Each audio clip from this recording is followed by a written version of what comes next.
एक सांसद कहते हैं ये देशद्रोही लोग हैं। अरे देशद्रोही तो तुम निक्करधारी चड्डी वाले हो, कल भी थे, आज भी हो और कल भी रहोगे। तुम्हारे खून में गद्दारी है। ये वही लोग हैं।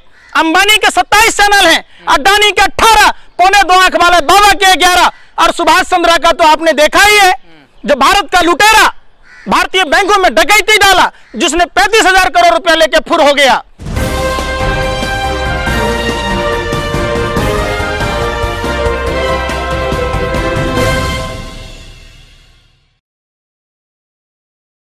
पंकज जी, कैसे देखते हैं मौजूदा हालात जो हैं वो बहुत भयानक हैं। देश के बेरोजगारी बढ़ती जा रही है, जीडीपी नीचे गिर रही है, लेकिन मोदी जी का नारा है कि आत्मनिर्भर बनिए, देसी कुत्ते पालिए, उनके अलग अलग ब्रांड बताते हैं, वो खिलौने बनाइए।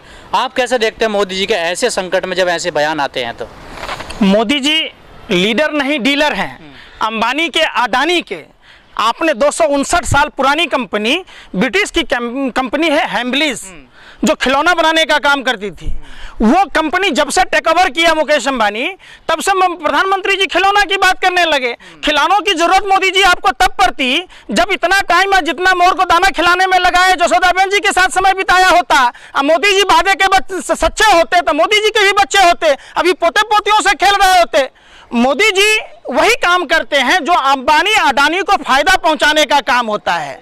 चूंकि इनको प्रमोट करने वाले अंबानी और अडानी हैं। आपने कहा आज देश की दलाल मीडिया के भरवे पत्रकारों का, दल्लों का इतना ही काम है कि वो मोदी जी के बारे में ही दिखाते। कभी आपने डिबेट देखा शिक्षा के बारे में, स्वास्थ्य के बारे में, रोजगार के बारे में? जब हमारे देश में रोजगार के अवसर खत्म हो गए तो ऐसी स्थिति में हमारे आने वाली पीढ़ी खराब हो जाएगी। हम कहां से उसके परवरिश कर पाएंगे, कहां बच्चों को शिक्षा दे पाएंगे? मोदी जी और मोदी जी के व्यापारिक मित्र, ये अंग्रेजों के दलाल और मुखबिर लोग जानबूझकर भारत में कुव्यवस्था फैला रहे। इनके गुरु MS गोवलकर का कहना था, उनके किताब में लिखा है वी आर आवर नेशनहुड में 147वें पेज में कि देश के 95% लोगों को गरीब बनाना, ये उसी एजेंडे पर काम कर रहे।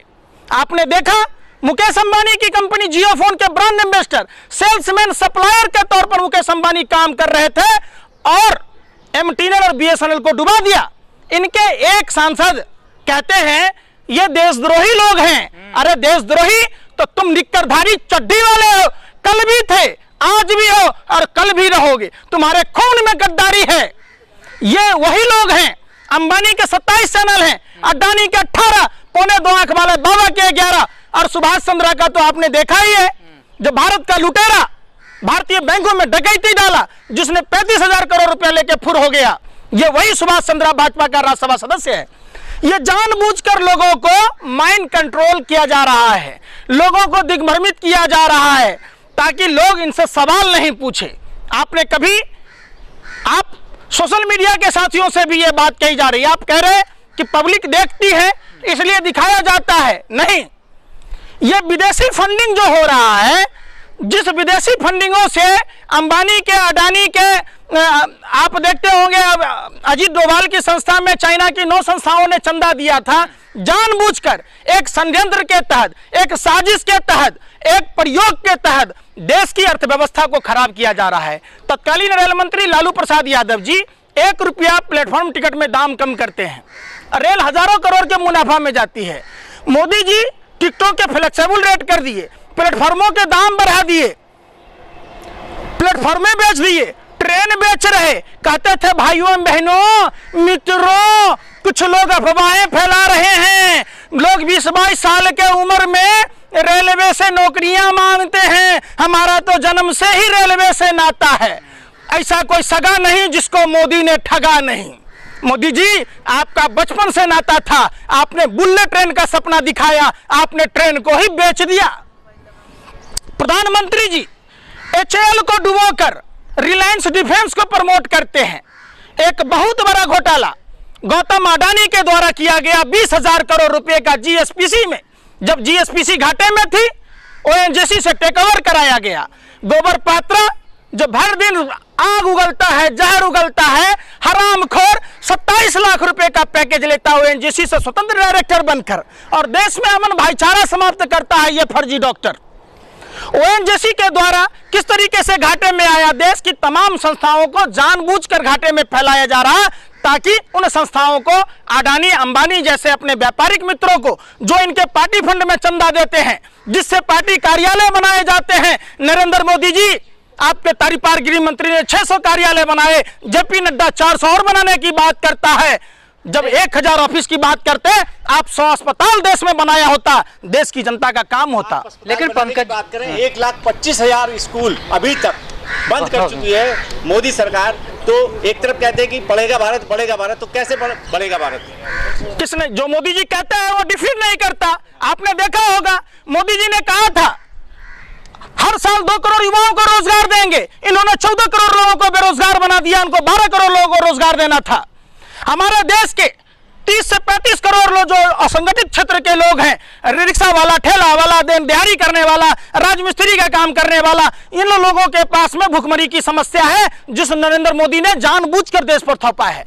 ये कोई भी काम, ये इतने बड़े जाहिल अनपढ़ गंवार प्रधानमंत्री, मंदबुद्धि के फेंकू प्रधानमंत्री सिर्फ अपना जितना मन की बात कहने में लगाते हैं, जब डिसलाइक होने लगा तो उस पर पाबंदी लगा दिए। मन की बात अपनी पत्नी से किया जाता है, काम की बात जनता से किया जाता है। आपने कभी बात की? पंकज जी, आप मीडिया की बात कर रहे हैं, अब तो मीडिया खुद आपस में लड़ने लगी, कैसे देखते? बड़े बड़े चैनल आपस में लड़ रहे हैं, अब तो ये क्यों नहीं लड़ेंगे? वो कहता हमारा हिस्सा इतना है, मैं इतना पत्तल चाटूंगा, मैं इतना पत्तल चाटूंगा। देश के दलाल पत्रकारों का यह स्थान है कि जैसे होटल के बाहर कुत्ते खड़े होते हैं जूठा खाने के लिए, ये सारे भरवे दल्ले ऐसे खड़े होते हैं। वो कहता है अर्नब गोस्वामी 2 कौड़ी का लुच्चा लफंगा पत्रकार, स्मृति ईरानी को कहता था मिस नरेंद्र मोदी, और योगी आदित्यनाथ को कहता था बंदर। कहता है ड्रग दो, ड्रग दो, ड्रग दो। अबे भरवे, लोगों को रोजगार दो, रोजगार दो। सरकार से यह पूछो, तुम इतने पूंजीपति कैसे हो गए? कल तक तुम टाइम्स नाउ में एक एंकर की भूमिका में थे, आज तुम चैनल के मालिक हो गए। देश की जनता को समझना होगा, रिपब्लिक भारत भाजपा के सांसद बीपीएल के मालिक राजीव शेखर का है, जिसमें वो पार्टनर हैं। देश को गुमराह किया जा रहा है मीडिया के दलाल भरवे पत्रकारों के द्वारा। ये जानबूझकर एक साजिश के तहत न्यायपालिका, कार्यपालिका, विधायिका और देश के दलाल मीडिया के भरवे पत्रकार मिलकर भारत को लूट रहे। ये गोरे अंग्रेजों की नाजायज औलादे देश को लूट रहे। ये लोग जानबूझकर देश को, आपने कहा अभी वित्त मंत्री के बारे में, वित्त मंत्री कहती है ये भगवान की देन है। मनोज तिवारी कहते हैं कि मोदी जी भगवान के अवतार हैं। इनके जेपी नड्डा कहते हैं ये भगवानों के नेता हैं। आप समझ गए होंगे कि इनका भगवान मोदी है। वित्त मंत्री बिल्कुल सही कहते हैं, उनका भगवान नरेंद्र मोदी देश को डुबो रहा है, जो भारत का राक्षस है, जो भारत का जयचंद है, जो अपने ही आवाम को डुबोने का काम करता है। एक मेरा आखिरी सवाल आपसे, जिस प्रकार नौजवान जो बेरोजगार युवा जिन्होंने ताली थाली बजाई, फिर दिए जलाए, वो अब कह रहे हैं कि जब मोदी जी का जन्मदिन होगा 17 सितंबर को, हम लोग उसको बेरोजगार दिवस के रूप में मनाएंगे। बिल्कुल, आज देश में इतनी भीषण संकट हो गया, मूडीज के अनुसार भारत में 2021 में दरिद्रता की उसमें आ जाएगा।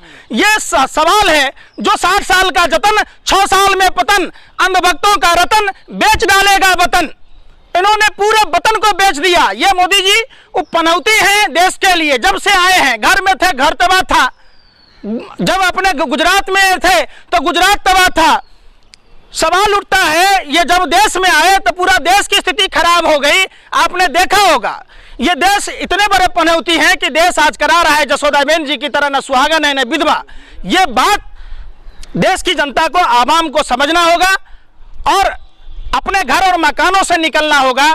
आप साबुन से हाथ मत धोइए, भाजपा से हाथ धोना होगा। भाजपा से हाथ धोएंगे तो देश में मंदी, बेरोजगारी, शिक्षा सबकी बात होगी। ये जब तक ये लोग रहेंगे, ये गोरे अंग्रेजों के नाजायज आत्माधारी लोग, ये अपने मुल्क को बर्बाद करने में लगे हैं। देश की जनता को इनसे बचना चाहिए। चलिए ठीक है।